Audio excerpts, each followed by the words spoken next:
expect in Ukraine in 2022? I have 4 fantastic experts. I have my boss, Ambassador John Herbst, the former ambassador to Ukraine. I have Prime Minister Arsenija Yacenyuk, and he's now the head of the Kiev Security Forum and a great friend of ours. I have Kyra, who's the head of the Holos Party and a frequent guest of ours as well. Welcome, Kyra. And finally, my great friend, Vitali. He is the chairman of the Anticorruption Action Center, the greatest watchdog in Kiev, Ukraine. They are so loud. They are so wonderful. If you don't follow their website, shame on you. Be sure to have a look at their website. It's constantly being updated. So today, I brought these 4 fantastic people together to talk about what's going on in Ukraine. We're all very, very focused on the foreign policy situation, obviously on the Russian escalation, but there's more to the story than that, and we're missing part of the story. So I'd like to dive right into it. Prime Minister Yacenyuk, you only are here with us for 15 minutes, and I'm really grateful for your time, but I'd like to go straight to one of the big issues in Kiev. President Poroshenko recently came back to Kiev, and he's being held on really serious charges. He faces high treason charges. If he's convicted, what does that say about Ukraine's Western drive? Do you worry about international support for Ukraine, as it looks like the judicial system is being used against political opponents now? The floor is yours, sir. Well, first, thanks for having me. And I want to use this as a chance to say really thank you to the American people, to the US administration, and to the Atlantic Council. You really support Ukraine. You know, friend in need is a friend indeed. And the last visit of Secretary Blinken was an amazing sign of real strong support and unwavering support of the US administration of the Ukrainian territorial integrity and Ukrainian sovereignty.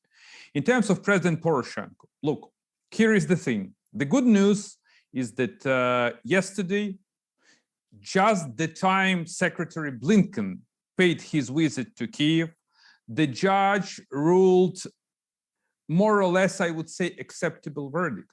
Because then the administration anticipated that the judge would put President Poroshenko behind the bars. In terms of these criminal charges, look, this is a completely both legal and political nonsense. President Poroshenko is accused and charged of what? Of high treason? Well, I know the guy who can applaud this and make claps. President Putin. He is the beneficial owner of all this crazy stuff that is happening. So I still believe that on the one hand, President Poroshenko will defend. On the other hand, he has to win. And actually, the Ukrainian judicial system has to be impartial. And we expect that the legal reform will be already, or at least accomplished, both the legal reform and anti-corruption reform, which are needed for Ukraine. Super, thank you. Vitali, same question. So if Poroshenko is convicted on these high treason charges, what does that mean for the Western project and for international support? What's your take?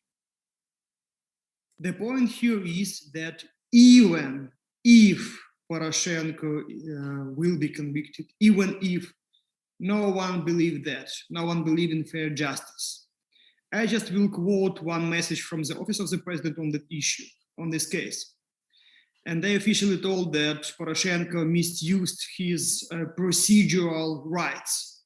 The problem is that at the same day, the team of the same president, I mean Zelensky, not just misused, they raped the procedural code, saving from the corruption, saving the deputy head of the administration staff, Mr. Tatarov, when NABU accused the guy on corruption crime. And for saving Tatarov, for saving the deputy of Yermak, Zelensky team raped the criminal procedure code. They misused Secret Service, Office of the Prosecutor, State Investigation Bureau, and few courts. It's not about justice when you are fighting with your first political opponent. And at the same time, you're protecting your own guys from the justice. I am not a big fan of Poroshenko, you know that. I was one who criticized him. But in this case, it's not even about his guiltiness, if he is guilty or he is not. Zelensky and his team have done everything for not to be trusted, even if Poroshenko is guilty. No one believes in that. That's the problem. Okay, thanks a lot. Mr. Yatsenyuk, help us understand, why is this happening now? So Ukraine, from where we sit in Washington, it seems like Ukraine is very, very vulnerable. Ukraine is surrounded by Russian troops, at least 100,000, maybe 140,000. It looks like Putin may go in. Why is Zelensky going after his opponents through the courts? You know, the problem of this incumbent president is that the only calculation he has in mind is his approval rating. So he believes that this is the way how to boost. You know, people in the world are talking about boosters of a COVID vaccine. This is the booster, he believes, for his approval rating, which is completely crazy idea. Instead of delivering unity to this country, instead of asking all political forces, whether they are in opposition or in the government, whether they are in the house or outside the house, to be united, to stand shoulder to shoulder against the Russian aggression, administration is playing some crazy political tricks with Poroshenko case, and not only Poroshenko case. You're absolutely right. I want to bring Kyra in on this. So I understand, in addition to the Poroshenko case, that your political party, Holos, has run into some trouble recently as well, some harassment. Could you tell us more about that, Kyra? Yes. Hello, everyone. It's good to be here. And yes, Holos party is an opposition party. Recently had run into some issues. It started at the end of the last year, and it was related to our party finances. And it was done right after we were promised that we will run into the internal investigation bureaus, that we will have these problems. So it was actually very fast. First, we got some threats from the president's office, and then the State Bureau of Investigation started actually investigating. And it happened right before the New Year's. The second point is the way how the head of our faction, the parliamentary faction, I'm just telling you, like the parliamentary faction that operates by its internal rules, at the last 5 minutes of the parliamentary sessions, the coalition party members, Sluha Narodu party members, got into the room and they said, we have a decision of the court that we are changing the head of your faction. So we are changing the head of the faction that we had before to a different one. So it is impossible in democratic country. It's impossible and unspeakable in any other country. And now we see it in Ukraine. Why? And we were warned by Zelensky and his party. We were warned by the office of the president that it will happen. What we see right now, again, the timing for all the attempts to prosecute opposition is very poor. We understand that it weakens the nation, it weakens our country, and it creates so many unnecessary divisions that we promised to stand up against. So right now, and I'm telling it with all the openness, I'm ready to forget whatever happened in the last year. I'm ready to fight for justice for everybody, not for just for heads of political parties that are being prosecuted. And I went public and I supported Mr. Poroshenko, and I supported generally people's fight for unity and against any political persecution, because this is what I think we need right now, to forget about political differences for some time, for 2 months, for 3 months, and even work with Zelensky and his team if it's necessary. So we would have the united front, the united united voice, because there is lots of things were said and done during the last of 2 years of our work in the parliament. But honestly, right now, it doesn't really matter if we wouldn't have a country and a parliament to fight in, and to have our different political approaches and different views and different opinions. That's why our position right now is we are ready to put on hold everything that happened last year, and we are really ready to join forces with whoever is ready to fight for Ukraine, to conclude all the things that we need to do to be able to get out stronger. Super. And I don't, but I don't see that president and his party are ready for that, because I approached them directly. I approached them personally. I said, guys, like, let us help you. Let us help. Let us help you to help Ukraine. They're deaf, and they really see, I agree with Mr. Yacenyuk. They're really caring about only about the ratings and not about anything else. And today's speech of President Zelensky regarding when he was talking to Ukrainians is the best proof of that. Thank you so much, Kyra. Ambassador Herbst, I'm going to bring you in just a minute. Prime Minister Yacenюk has to leave in just a minute, and I want to get one last comment. I promised to bring you in. Before you go, Arsenij, what's next for Ukraine in 2022? Do you expect a full-scale Russian land invasion or something short of that? What are you worrying about now? Well, here is the thing. I want to be very frank and open with you. No one knows what's going to happen. But what I know for sure is that we will defend our country. We will fight for our independence. I was completely upset with Zelensky's statement that he delivered that's not the State of the Union when he addressed the Ukrainian people. You know, it completely contradicts to an entire Western world. The President of the United States, the Secretary of State, the General Secretary of NATO, all EU allies, everyone not just concerned, everyone strongly believes that this could be one of the most severe global European conflicts, and that Russia is ready to move into Ukraine. There are only two persons who believe that there is no reason to panic. The president of my country and Mr. Lavrov, who said we are not going to invade Ukraine, okay? Look, even Putin is silent, which is very dangerous. I do remember when the beast was completely silent in 2014. And this is a copy-case scenario. So what I believe in the future of Ukraine. I believe that we will win together with you and your support. Thank you so much. Thank you for being here with us today. Thank you for your call for unity. Thank you for your leadership. Kyra, thank you. It's great to have you, and hope to have more of you next time. God bless Ukraine and God bless the United States. Thank you. Thank you, Arsenij. See you next time.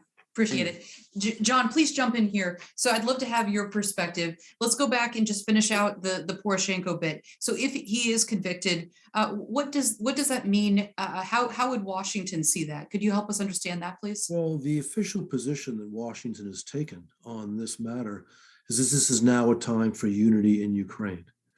And explicitly, they're saying, you know, you have this clear danger coming from Russia, and all political forces, or almost all political forces, should get together in defense of the country. And this is at the very least an unnecessary distraction. So that is the official Washington position. But people who know Ukraine well also understand that there is a nasty history in the country of authoritarian leaders going after their opponents. And the classic example is, of course, when Yanukovych arrested Tymoshenko. Now, I think that Mr. Zelensky acts as a Democrat by inclination, and I'm not accusing him of being an authoritarian, but it's not a good look to be involved in a dynamic of this kind, and he should understand that. Of course, Mr. Poroshenko is not without problems in this area. When he was president, I remember the very nasty treatment that one of his opponents, then Anatoly Hrytsenko, received as Hrytsenko's bodyguards were beaten up, which also not a democratic look. So Poroshenko had problems in this area too. But I don't think that Mr. Zelensky improves his position by aping the worst of Poroshenko or the activity, of course, of Yanukovych. Thanks, John. Why has the West been relatively timid on this case? Why haven't embassies in Kiev spoken out more forcefully? Well, I think that their principal concern, properly so, is Putin's threat to launch a large invasion of Ukraine. And they believe that it's important in Ukraine to focus on that almost exclusively, and for that matter, for the West. But again, I would not say that the West has been silent. Again, you've had the statements coming from senior State Department officials about along the lines I've described. You had a statement from the European Parliament, which was quite explicit in criticizing Bankova for this. So there have been some signs. And I don't think it's a coincidence that the recent rulings we've seen have taken place, because everyone understands that this is not a good look for Ukraine. Great, thank you so much.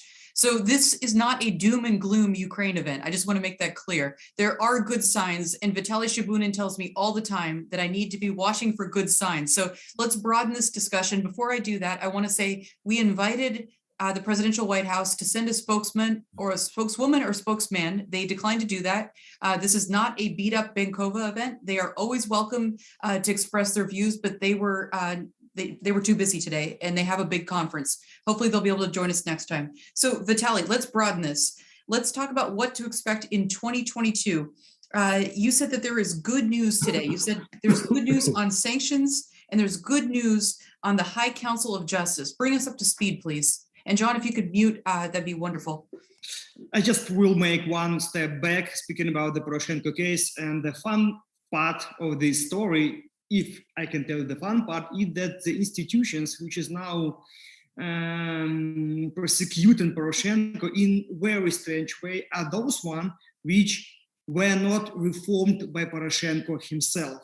And a few years ago, I was the guy who was telling the Poroshenko himself personally and his member teams who were dealing with this institution that, guys, you were the one who will be punished by the institutions you would not like to repair now. Because if you think that you will rule forever and these institutions you do not want to repair will be hearing you forever, they will not. And you will be the guys who will be persecuted by them. And now I spent like 5 minutes sending messages for those guys. Told you. And now I'm sending the message for the Zelensky team. If you will not repair the institutions, if you will not make them independent, you will be the next one. And you will not be so smart as Poroshenko. And it will be very hard for you to get the Poroshenko. And it will be much more easier for the next president to put all of you in the jail, because you are not so smart as Poroshenko.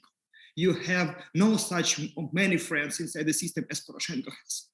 So I think this case will help us at least to put our voice back on the reform of this prosecution and rebuilding the State Investigation Bureau, which was so screwed for the beginning.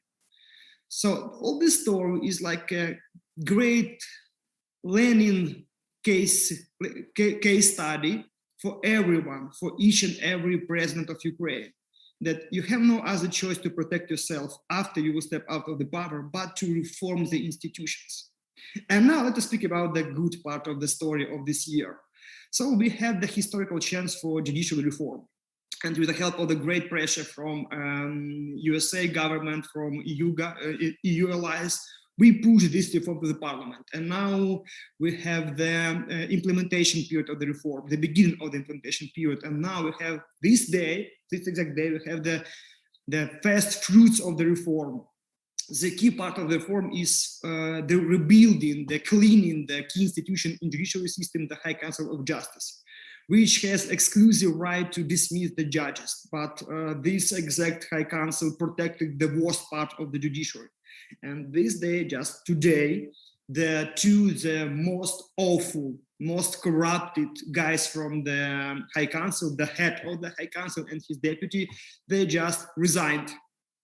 They were scared to speak with the Ethics Council, with international experts. They have no even a chance to explain their behavior and their decisions. That's why they just escaped. And I think they quit, right? They quit. Yeah, they resigned. They quit. And I think the big part of the High Council of Justice will do the same. So in this year, in 222, we will, I hope, implement one of the most important of the Ukrainian reform, the judicial one. We will see it till the end of the year. And I'm pretty sure we will succeed in that. And maybe in a year and a half, 2 years, we will have the completely not new, but operating in another way judicial system. So I am pretty optimistic here. You're very optimistic. I am not so optimistic with like the Secret Service reform. I have some issues there. I'm not so optimistic in anti-corruption reform because all of you see the awful picture with the selection of a special anti-corruption prosecution head. And Vitali, slow down a little bit because you're deeply in the details. So you're optimistic about judicial reform, but so last year, I think it was late December, there was a competition to get a new specialized prosecutor. And this competition was very, very long. And it kept going and going and going. But then it was canceled at the 11th hour, like right before our Christmas. What's the latest? And are we ever going to have a specialized prosecutor? It looks like that Office of the President has no other choice but to move forward with the competition, especially after yesterday's Blinken quote. He was very straight that president should finish with the competition. I just remind you that like 5 months ago, the president himself, I mean Zelensky, signed the promise for the Biden to finish with this competition. And then the office of the president, Zelensky, is trying to do everything possible just to dismiss the whole competition or not to put the winner in his position. But I think they have no choice to move forward with that sooner or later, because IMF money will not ever be here without fulfillment of that promise, because this promise was part of the memorandum. But my problem here is not even about anti-corruption. If I was a Russian spy inside the Ukrainian government and I was told to kill the reputation of Zelensky and Ukrainian power among the Western allies, I would do it in this way. Certainly, with all this competition and all stupid mistakes which Zelensky and his team did in this process. So my problem is that we told the office, just please guys, calm down, finish the competition. If you would like to protect your own corrupted guys, there are so many ways to do it later, through parliament, through procedures, through general prosecution decision. But in this exact competition, you promised, you gave your word. Stop it, just finish the competition. That's it. So I'm pretty optimistic here, but the biggest problem, the biggest damage has already been done for the president and the country. Thanks a lot. Kyra, I'd love to have you jump in here. What are you expecting in 2022? And I'd love for you to say something about SBU reform. I know when we last talked, the parliament was very, very, very close to passing it. Are we still stuck in the second reading, or are we closer now? We're still stuck at the second reading. We are a little bit closer. However, right now, the political situation is changing so fast that I wouldn't be giving any promises on this matter, like on what would happen. I'm like, as the way that Vitali is very deep inside the anti-corruption reform, I'm very deep inside the political movements here and there. And I could tell you that SBU as one of the key reforms would be the price and the exchange coin for many political groups and powers that will be used just to gain to gain certain political points. And this is scary. However, I think going back to the general political matter, the main thing that will have the influence on how the 2022 will look for Ukraine is obviously how the situation with Russia will resolve itself.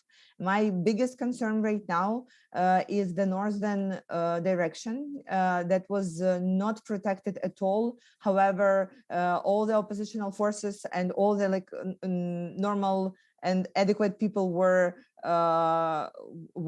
suggesting, and right now it's basically open borders for Putin. I'm from the western part of Ukraine. I'm from the border with Slovakia, and I could tell you we are not protected there, but we have forests there at least. And on the border with Belarus, we don't have a forest, we have bushes. Yeah. And there is like really bushes, so and free paths, and it's 4 hours from the borders there to Kiev, and we have received very threatening information about the moving forces to the northern borders. The key point here is once Lukashenko completely switched, everybody was very optimistic on that he will remain a dictator that tries to be not even democratic, but the dictator that tries to maintain the relations with the West.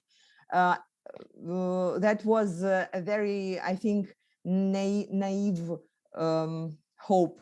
So once he totally flipped, and this happened at the middle of the last year, what Ukraine was supposed to do and what we were very active on speaking is invest in building our northern border. Mm-hmm. That was not done, and right now what we are seeing is that right now we have what we have. So Verkhovna Rada is not working. The parliament is not working for the last 3 weeks, and it's probably the longest vacation that we've had since the beginning of times, which is also questioning because. Prosecuting Poroshenko at in these questionable times, having Verkhovna Rada on vacation in these questionable times, and President not giving the nation the speech for like 30 days or something, like it's all together. I would support Vitali saying, if I were a spy in the president's office, that would be exactly what my plan would be. And I'm sorry for saying that, but this is how it looks. So, right, what we understand what we need to do right now, okay, I'm sharing the same thing that I shared today with Ambassador Herbst and the team when we had another Atlantic Council event. Thank you so much for having me there. We have special agents on the different borders that were giving us the information.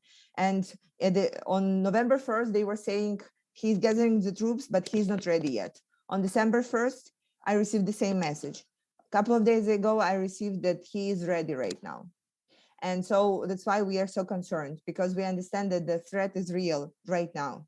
And Tony Blinken's visit to Kiev was both a message of stop fighting inside yourself, please find peace and unite the forces. And I think it worked on the different levels, really worked. At least I know politicians who change their mind right now.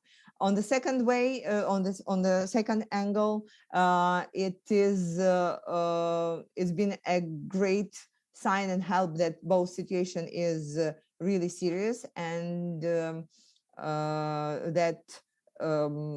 we will receive more and more help. However, on the inside of Ukraine, there are so many operational issues. Yep. Again, related to the inability of Zelensky to build a strong system that would actually work right now, when it's not in a manual manual operating mode, when he has to check everything. That right now, even when we receive the weaponry, then it's like a super complicated process of getting it to To the right place, and places. then the place, then to train the people, etc., etc. So for like 2.5 and maybe more years, the system was not built so that right now we can accept all the help. Though, thank you so much for giving it to us, and we need to receive as much as possible right now to be able to protect ourselves. There is a good Thank you, thing that Kyra. I see as a hope. Just one quick thing is on the local levels, there are many territorial defense troops that are getting together and are being operated under the local government, so that they're getting ready to be sent to the east or north if it's needed to be. And we were just organizing parts of those. Super, thank you. That's a really important point. I'd love to dig in on the resistance point. I want to bring Ambassador Herbst in, but before I do, if you're just joining us, I have 3 great guests. We're talking about what to expect in Ukraine in 2022, excuse me, and we'd love your questions. You can put them in the Zoom chat or send them on Twitter, and I will read them and send them to the right person. So, Ambassador Herbst, what are you expecting in Ukraine in 2022? Look, I am not just an equal opportunity critic. I'm an equal opportunity praiser. And I think that, in fact, Zelensky's done a very good job dealing with the whole ball of security issues that he's had to deal with over the past 6 or 8 months. I understand the criticism that he has not been warning the Ukrainian people about a Russian invasion, but I understand that he's where it counts, meaning within the security services, they're taking the right steps to prepare. I also think that his somewhat blasé public stance is a very good message to Putin that he will not be intimidated.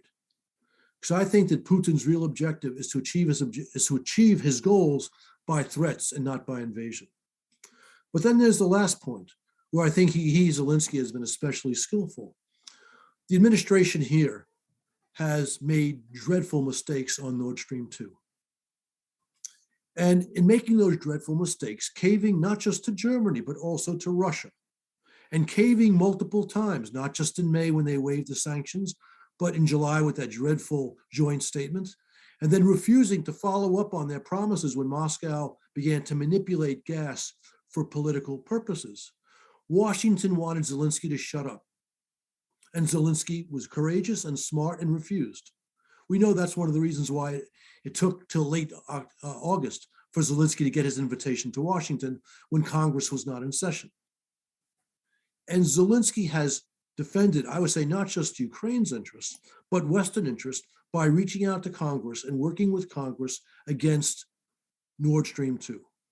And this is pushing the administration in the direction it should not have to be pushed.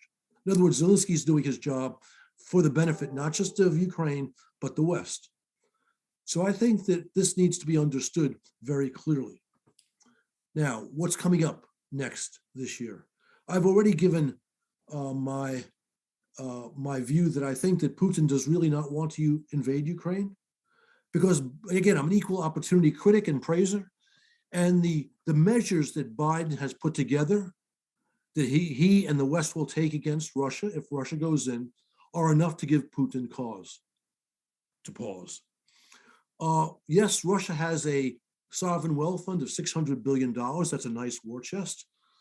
But if he goes into Ukraine, as he's promised, and we lower the boom by taking out 2 or 3 Russian banks, better yet, sanctioning the Russian secondary debt market, that's going to lead to a substantial drop in Russian GDP, and that will happen on an annual basis. And Putin doesn't want that. Putin also does not want NATO to move more forces to the east, and this will happen. Now, I'm not telling you, therefore, Putin will not invade. He may yet decide to make that choice, although I think if he does, he'll invade in a relatively small way, hoping that the European Union will not be interested in sanctions. But I am confident that the Biden administration will persuade in quotation marks, the European Union to do the right thing if Putin decides just to take Mariupol, for example. Thanks, John. I'm still willing to take your money if you want to lose a bet with me. So Well, that's fine. Vitali and Kyra, one thing that we're really hearing, so many of us who are watching this follow Ukraine, but we haven't been able to travel there because of the COVID situation. We have a fellow named Vladislav Davidson who's in Kiev now, and he just wrote a very interesting piece for us. He said the mood is strange in Kiev. He said that if you try to talk to people about the war, they either say, no, we don't want to talk about it. We've been here for 8 years, or they're fatalistic. If Russia's coming, it's going to come.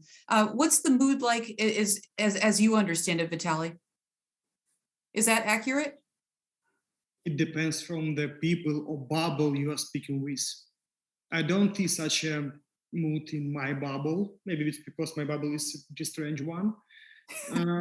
Maybe because of that. But as we see here in Ukraine, in my bubble, everyone is prepared. Everyone understands what he or she will do, what exact efforts will his or her family will be in. So that part of society which is pretty active, I mean politically or NGO or society active, they do understand what they will do in any kind of bad scenario, like invasion, cyber attacks, anything.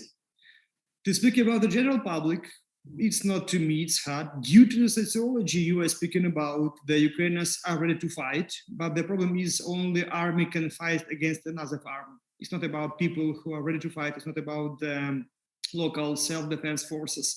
Army should be ready to fight. And I am pretty sure from our sources the army is ready. But we should, if it will be the worst scenario, the political leadership will be really needed for the country. And I will hope this exact government will be much more effective in the leadership.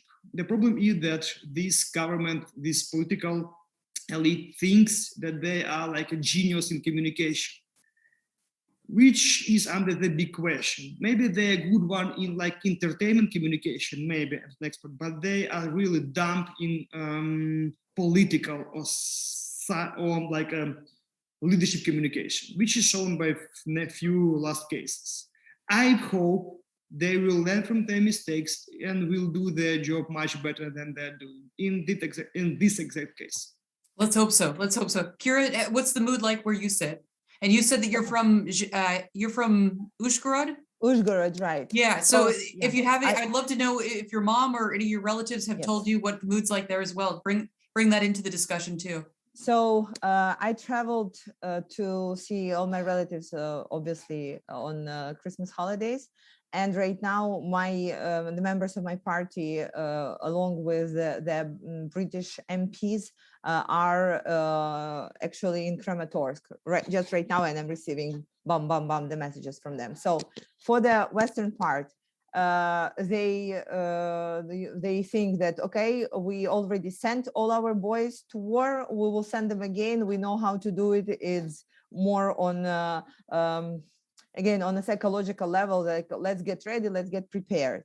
I have 3 cousins who were at war and they came back and they will go and fight again, and they are ready. They told me we are very ready.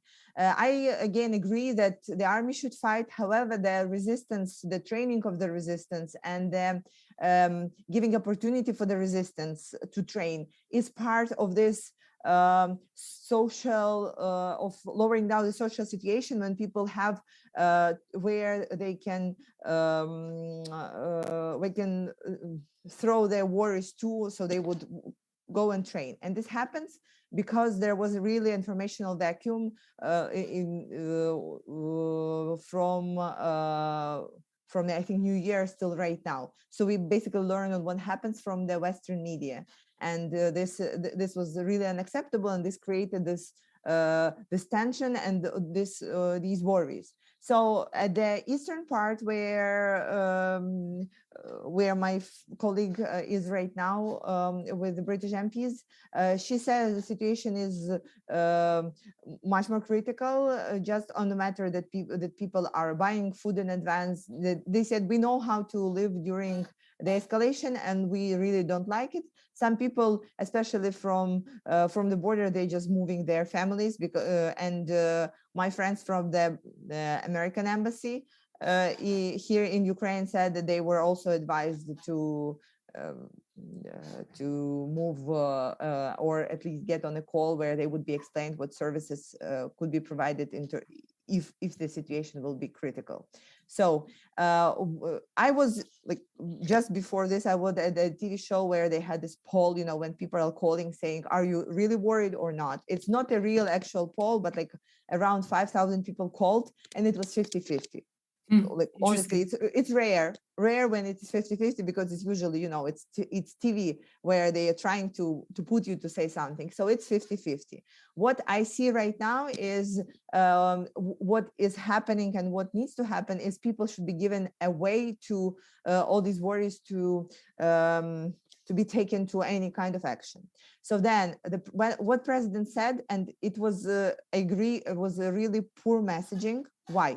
Because our nation is completely our people are not completely trusting the president and the government. And when you are telling them, do not go to the shops and do not buy food and warm clothing, this is exactly what people are doing because they think, okay, we've been, and then when they're telling hryvnia is a stable currency, don't go to the bank and don't take your money from the bank. This is exactly what people are doing. So the media take on the situation should have been completely different and never mentioning, just don't do this, this is this. We have seen it. I have seen it myself when they were saying, oh, don't go to the banks. Hryvnia is a very stable currency, and then we lost tons of money. So what we see right now is like I think the small regions of panic, which is not significant. However, if these messaging from the government continues, that will create a problem because they're creating it. Thank you, Kyra. Thank you so much. So we have less than 20 minutes left. I have 16 minutes. Vitali Shabunin is so tired that he's having his 8th cup of coffee. I gotta mix this up. So guys, we call this Blitz Round. I am going to fire questions at you and I want nice short answers. So John Herbst, you get the first one. Please put on your ambassador hat and tell us if you were giving advice right now, what advice would you have to build national unity? What concrete things should Zelensky's team be doing and the embassies in Kiev? I think if you're talking about national unity in Ukraine, the obvious step would be to assemble all the heads of the political parties, or nearly all of them, to discuss the current crisis and for all to pledge their unity to the country and their best efforts to ensure that A, Putin does not invade, and B, if he does, he pays a very, very heavy price. Super, thank you so much. Vitali, this is from Bob Homans, who's a great expert. He says, Vitali and Kyra, you are two of the most courageous people I've ever seen. Fighting corruption is a dangerous business. Vitali, you know this firsthand. My question, I've heard reports that President Zelensky wants to do electronic online voting in the next election. I know you want to talk about this. If that's true, what do you think of this idea? Vitali and then Kyra, please. It's an existential threat for the state. And why? Because it's impossible to protect IT system from cyber attack from Ukraine. I think any other country in the world did not succeed into. So it's existential threat if they will try to move it this way, and they're trying to move here. And there is like a discussion and in preparation inside the government for the online e-voting. We will try to do everything possible to stop them. From two arguments. The first one, it is impossible to protect the infrastructure from Russian cyber attacks. It took 3 days to get the government websites back online. It was not a system, just a website. So they have no chance to protect their infrastructure from cyber attacks. And I just want to remind you about the Joe Biden electronical sign, who signed the petition on the side of the Ukrainian president. So the system of the voting on the president's side was scrutinized, and no one was punished for that. So it's a great danger from the presidential side to move with this idea. Moreover, if I was a Russian spy inside his team, I will put the guy to move with this idea, and I will sell this idea to the president that if you will do it, all young voters will vote for you. And it's true. but there is a Russian threat. So it's an existential threat for Ukraine. Gotcha. Thank you. Kyra, any other thoughts? Yes, so as we have seen for the last couple of days, there has been a tryout of the hybrid war of the cyber attacks that were done on Ukrainian nuclear stations, on Ukrainian key infrastructure points that were like identified as there was an attempt to attack, but nobody was reporting on did the attack successful, or like what steps has been taken to prevent from the next attacks. I have been working in IT for 20 years, and I really want to digitalize Ukraine. However, if you ask me if there is one point that I will take a bullet for, is that Ukraine would not have electronic elections, because the threat is real, and the threat would be both for the getting the power and using it, and to having like the open doors for Russia to meddle with these elections. So right now we should concentrate like all the efforts that we have on cybersecurity in protecting what we have right now. And I had told the minister a couple of times this needs to be done. Thank you so much. Okay, John, I want your opinion on this as well. So this is to all three of you guys. This is from Andrew Denary. We can start with Vitali, then Kyra, then John. To all of you, what's on your reform wish list in 2022? Vitali, what would you like to see happen? And but within the political reality? The implementation of judicial reform is the most important one. The second one is at least voting for the real Secret Service reform, which is not in place now. The ending of the competition with the chief of Anticorruption Prosecution Office, and the beginning and ending the process of the competition on the new NABU director. So these three things. That's a lot. Okay, very good. Kyra? Agreeing on the SBU reform. Second one is the tax reform that we have been worked for a long time on, lowering the taxes, and we think that we'll be able to pass it right now. The third one is the amendments to the corporate governance reform, killing the so-called anti-oligarch laws, and I don't know if you heard of this new idea of the president's office of having additional organ, which is called 777, where they would be making different changes to how the operational part is executing. So instead of what they have right now, they would have 350 people that will be working directly with the president and taking his orders. This is the new idea, and we would be fighting against it. So my reform wishes again is against most of the things, and only two reforms that I think will be able to pass. Thank you, Kyra. We do not know anything about 777, so I hope you will write a blog for us, or someone will. Yeah, we would love to hear more about that. John, I know you're not Ukrainian. I'm not asking you to pretend to be Ukrainian, but if you were giving advice, what would be on your reform wish list? I'm a realist. I would say if the Ukrainian government, the Rada, Zelensky, are able to make real judicial reform this year, that would be a huge achievement, which would easily have the most benefit for Ukraine in the long run. So I will focus just on that. Okay, super. We have a comment from our friend Rebecca Herbst. She says, hi, and she says, I don't have a question, but a recommendation. She said there's a great piece in the German papers by Katerina Mishenko, and she says the title is, Am I Panicking Enough? Really a must read and should be translated into English if it hasn't been done so far. Send that our way, Rebecca. It sounds like something that Ukraine Alert would like to publish. I'd love to have a look at that. Kyra, you wrote a piece for us about pressure on independent media. Are there any updates on this, and has the pressure let up at all? The pressure has not been lit up, and the more we are talking to different journalists, and I'm speaking with Many of them, the more we hear that there have been threats, there have been different attempts on making people who are openly saying the truth and criticizing the power to shut up.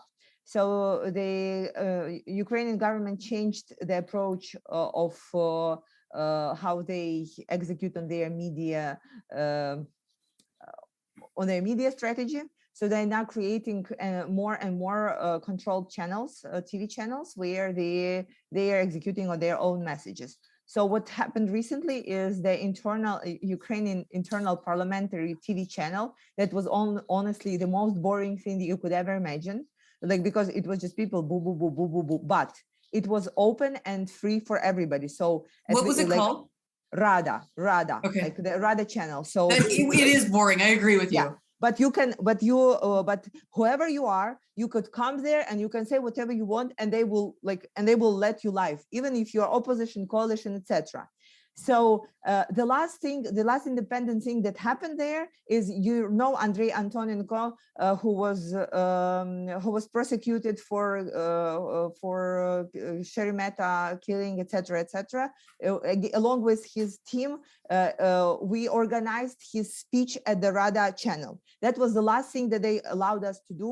Then they switched the way the Rada channel is operating from free for all to only saying what the President Zelensky wants to hear. So when I'm coming on the briefing inside the parliament and saying blah blah blah, this is what I think is being done wrong, they're just they silencing me, and they're putting the advertising on top of what I'm saying, or saying, and now you will hear something from the President Zelensky. This is happening, and this is happening in Ukrainian parliament right now.